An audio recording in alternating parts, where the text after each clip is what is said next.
It's a Gundam! Super Draco here, and welcome back to It's a Gunpla, the show whose name I did not think out very well. So, we're back, we're starting on Drill Gao. So to start with, one of my oldest nemesis, Bandai Tank Tracks. This is a feud that is going all the way back to Master Grade Gun Tank. Because Master Grade Gun Tank had the same kind of tracks, individually constructed working tracks as the Drill Gao here.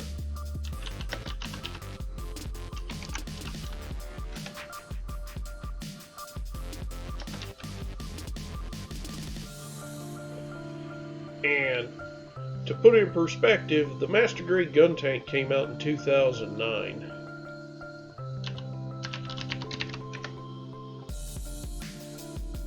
So did the Master Grade G Fighter. Now, the Master Grade G Fighter actually handled its tracks differently in that they were fixed. They were molded pieces in a fixed location. And depending on the vehicle and the scale, I think it often looks better. But I honestly think the only reason on the Gun Tank they did tracks like these is for customizers who want to do broken and damaged variants.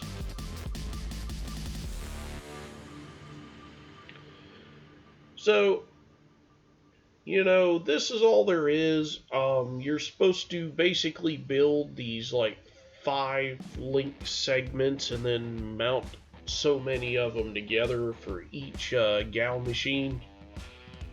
So since it's literally me just snapping these pieces together over and over again, I think we're going to fast forward.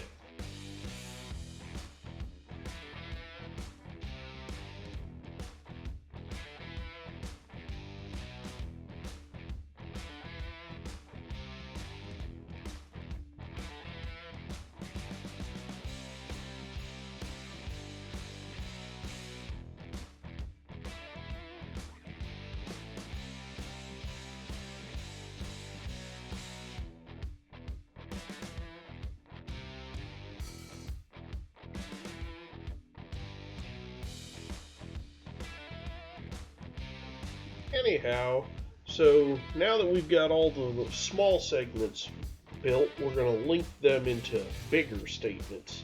And to put this in perspective, that fast-forwarded segment was almost 6 minutes. And I shortened that almost, or the fast-forwarding shortened it to 49 seconds. Almost 50 seconds. So yeah.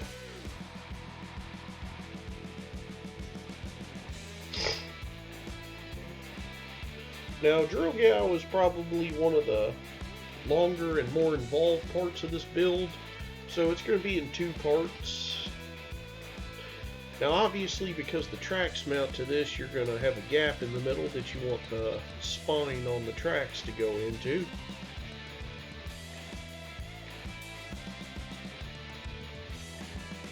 And there we go, we have 1 track. And it actually works really good. And to assuage my fears, it actually works a lot better than on Gun Tank. So, anyhow, I guess the big thing to talk about is why did I suddenly take a break in posting videos? And well, the simple answer is I got sick. Where I live, we got hammered by snow and ice. And then for some reason, my primary job made me go into work. They floated me to another department, and I don't understand it. I live the furthest away, and they made me drive over an hour in the snow and ice. And I don't get it. I really don't. Anyhow, so on my travels up there, I actually got up there with no problems. But on my trip home, I actually hit some ice, started skidding. As I was regaining control, I hit a second patch of ice, and that completely spun me out, and I ended up in a ditch. And here's how I got sick. Is I got sick because I tried to dig myself out. And as I told my work after the fact, it's one of them things that sobers you up. By no means am I an old man, but I can't go acting like I'm like 20 years old anymore. So yeah, in my opinion, when I tried to dig myself out, that I got way too cold, and that's what led to me getting sick.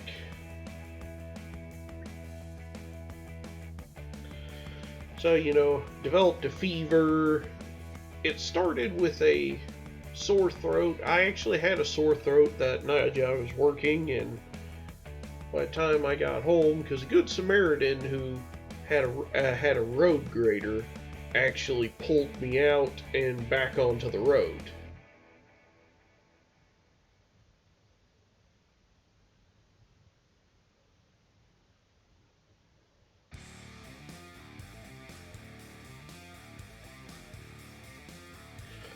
And from there, I was able to drive to another road, turn around, and finish my trip home going significantly slower. Because the other thing about this is I wasn't going too fast for the conditions. I was doing slightly over 30. But that slightly over combined with hitting the multiple patches of ice is just what did it. Because regaining control of the vehicle when you're skidding it's counter, it is literally the opposite of what you think you should do. When you start skidding, you want to start turning the wheel towards the direction you're skidding, but you don't want to slam on your brakes.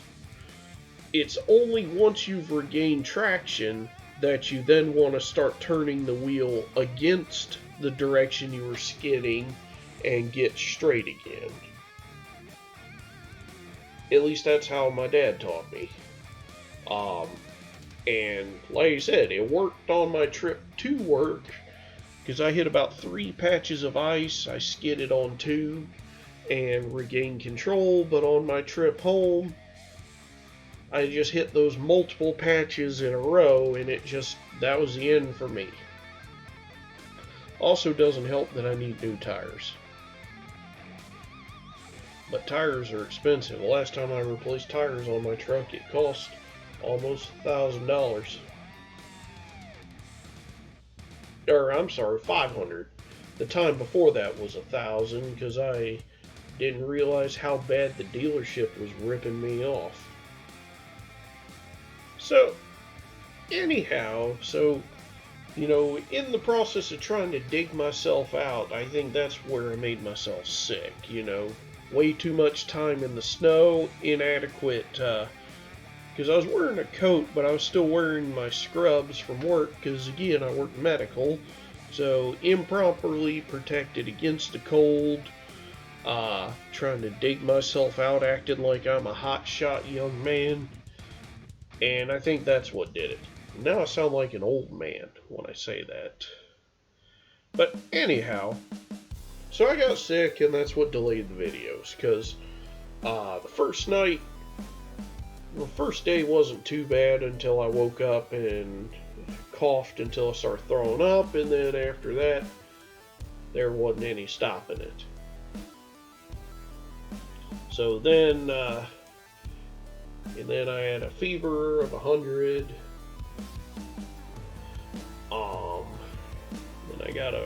And then the cough got worse.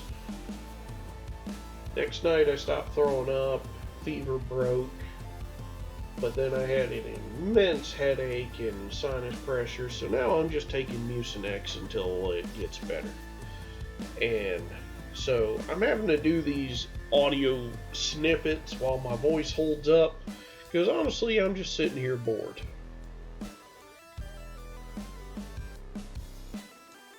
And thanks to the headache, I can't sit here doing any one thing for too long.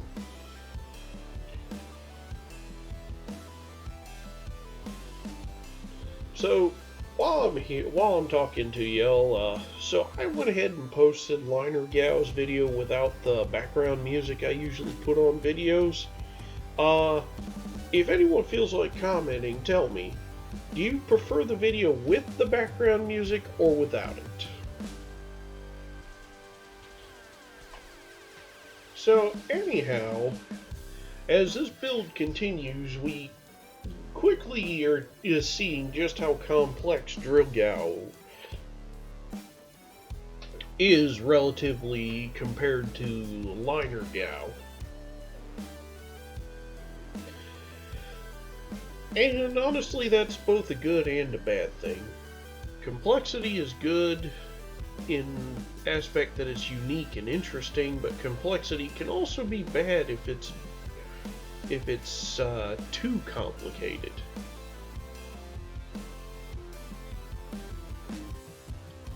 And then, I think I said this in my Zabungle video, there's complexity and then there's complexity for the sake of complexity. And again, this comparison, I'm still salty about that Zabungle build, as we can no doubt see, but this is an example of complexity by necessity versus complexity for the sake of complexity. Because everything here is being done with the intent of GaoGaiGar, with the intent of GaiGar, with the intent of Final Fusion.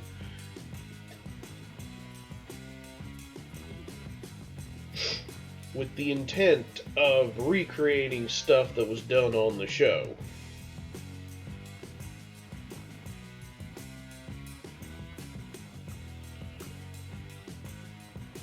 And now, I do have some serious criticisms about the actual combination of GaoGaiGar on this real grade, but that'll be something for a later video.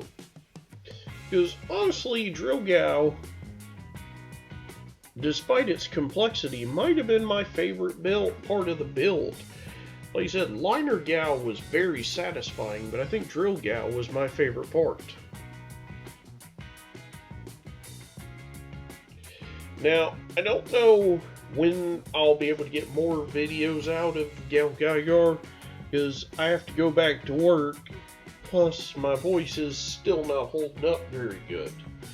Because again, when I record stuff, you know, I figure nobody cares about the mundanery of my day-to-day life.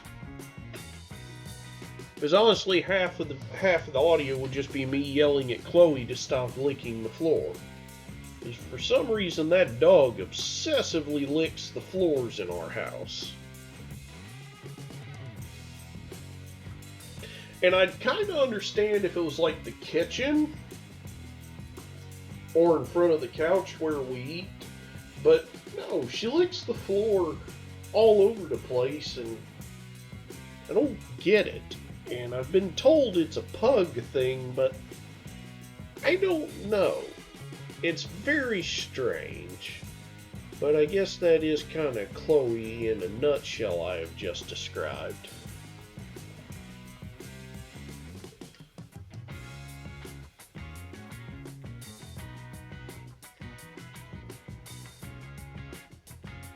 So right there I was doing a test fit to make sure the track would go up in line as it was intended. The instructions actually don't call for that, but I wanted to do a test fit. Because ideally I do not want to pop any of this stuff apart more than I have to. Because there's points where it's intended to pop apart, and then there's points where you don't want it to pop apart, because it weakens the plastic every time you do it.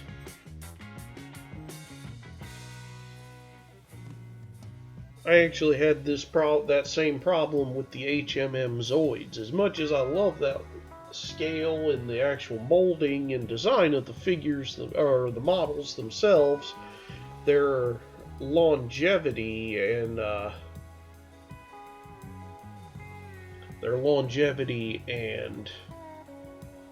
durability are not good. I actually discovered after building 2 of them that essentially, despite being a snap fit kit, glue was absolutely an essential for holding them together. Because my blade line breaker did not want to hold together after building. And that made me really sad because the Geno Breaker and the Blade Liger were my basic favorite Zoids other than the Death Soarer and the Death Stinger. And while we eventually did get a Death Stinger, we have not gotten an HMM Death Soarer. And in all honesty, getting either of those in HMM scale it's impossible. They did an HMM GaoGaiGar, and that thing was like $300. And I bought it, I built it, I loved it, and I glued every part of him together in such a way that he maintained his articulation, but without losing articulation. So right here, I just basically attached this vent to the wrong part. Mistake on my end, again, not paying enough attention to the instructions. That one's on me. I'm never going to say it wasn't on me at any point. And I don't want to snap it taking it off, so that's why I used my blade to loosen it up. But again, the attention to detail on this is something Bandai always gets right.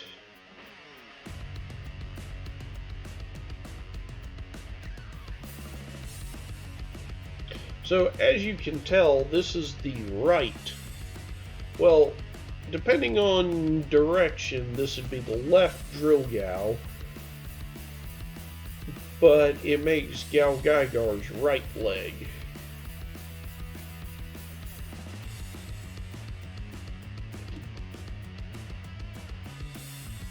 Now, as a real grade, it does have a bunch of stickers and decals that really go to add to the big air quotes realism of it. I didn't apply most of them, but I apply a handful just to enhance and add some detail to him. I always like when they do stuff like that because when it's optional, options are good, whether you use them or not. So with this, we're about to finish up. So thanks for watching. Check out my fantasy story, King of Mercenaries, on Fiction Press. Chapter 8, I had intended for it to be done before February, but it'll probably be done in early to mid-February. And also, I have a second story, sci-fi superhero style story that I'll also be posting there in the near future. Thanks for watching. See you for Drill Gal Part 2.